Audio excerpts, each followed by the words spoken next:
ನಮಸ್ಕಾರ. ನನ್ನ ಹೆಸರು ಸುರೇಶ್ ವಾಗ್ದರಿ ಅಂತ. 6 ತಿಂಗಳ ಹಿಂದೆ ರೈಟ್ ಸೈಡ್ ಮುಖದ ಮೇಲೆ ನಮ್ಮನೇಸ್ ಬರಕ್ ಸ್ಟಾರ್ಟ್ ಆಗಿಬಿಡ್ತು. ನೋವು ವಿಪರೀತ ಜಾಸ್ತಿ ಆಯ್ತು. ಸುತ್ತಿಗೆಯಲ್ಲಿ ಹೊಡೆದ ತರ ನೋವು ಬರ್ತಾ ಇತ್ತು. MRI ಮಾಡಿ ನೋಡಿದಾಗ ಒಂದು ಗಡ್ಡೆ ಆಗುತ್ತೆ.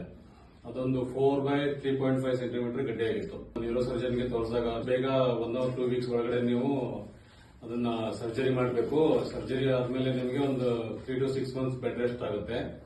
ಒಂದು 7 to 8 lakhs ವೆಚ್ಚ ಆಗತ್ತಂತ ಎಲ್ಲ ಹೇಳಿದ್ರು. ಒಂದು ಕಾನ್ಫಿಡೆನ್ಸ್ ಬರಲಿಲ್ಲ. ಕೆಲವೊಬ್ಬರೆಲ್ಲಾನು ಆಮೇಲೆ ಐ ಮೂವ್ಮೆಂಟ್ ಆಗದೆ ಇರಬಹುದು, ಮುಖದ ಮೇಲೆ ನಮ್ನೆಸ್ ಹಾಗೆ ಉಳ್ಕೋಬಹುದು, ಸರ್ಜರಿ ಆದ್ಮೇಲೆ ಸೈಡ್ ಎಫೆಕ್ಟ್ ಈ ತರ ಆಗ್ಬಹುದು. 2-3 ಕೇರಳ ಹಾಸ್ಪಿಟಲ್ಸ್ ಕನ್ಸಲ್ಟ್ ಮಾಡಿದ್ದೆ. ಪ್ರಕಾಶ್ ದೇವ್ಕರ್ ಅಂತ ಜಯನಗರಲ್ಲಿ ಮುಂಚೆ ಅವ್ರ ಕ್ಲಿನಿಕ್ ಇತ್ತು.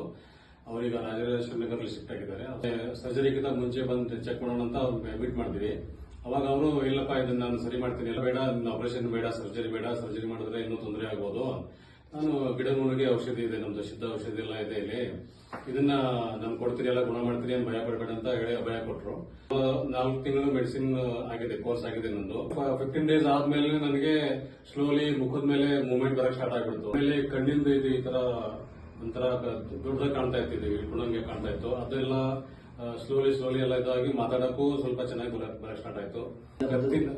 ಬ್ಯಾಲೆನ್ಸ್ ಇಂಪ್ರೂವ್ ಆಗಿದೆ ಮುಂಚೆಗಿಂತ. ನನಗೆ ಮೂವ್ಮೆಂಟ್ ಮಾಡಿದಾಗ ಇದು ಯಾವ್ದು ಪೇನು ಅಥವಾ ಅಲ್ಲಿ ಏನಾದ್ರು ಇದೆ ಅಂತ ಆತರ ಈಗ ಫೀಲಿಂಗ್ ಬರ್ತಾ ಇಲ್ಲ. ತಿನ್ನಕ್ಕೂ ಕಷ್ಟ ಆಗ್ತಾ ಇತ್ತು. ಈ 4 ತಿಂಗಳಲ್ಲಿ ನೋಡಿದ್ರೆ ತುಂಬಾ ಇಂಪ್ರೂವ್ಮೆಂಟ್ ಇದೆ. ನನ್ನಿಂದನೇ ವಾಸಿ ಆಗತ್ತಂತ ನನಗೆ ತುಂಬಾ ಧೈರ್ಯ ಬಂದಿದೆ ಈಗ. ಅದಕ್ಕೆ ನಾನು ಡಾಕ್ಟರ್ ಪ್ರಕಾಶ್ ಅವರಿಗೆ ತುಂಬಾ ಧನ್ಯವಾದಗಳನ್ನ ಹೇಳ್ತೀನಿ.